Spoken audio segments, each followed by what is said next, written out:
brunbjörnar på Orsa björnpark.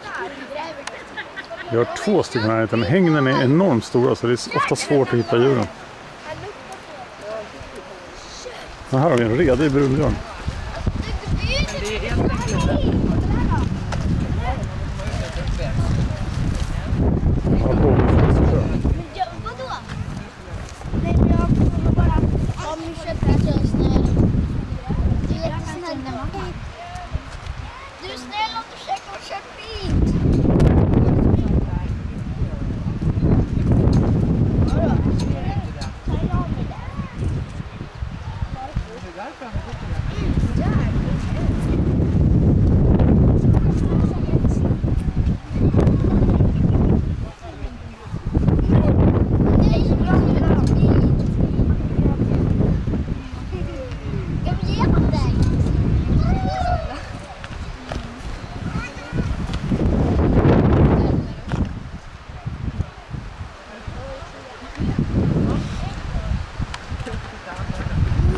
Vad gör du nu?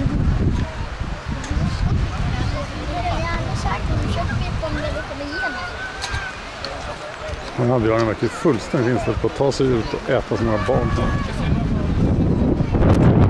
Ja, det blir en avslappnad.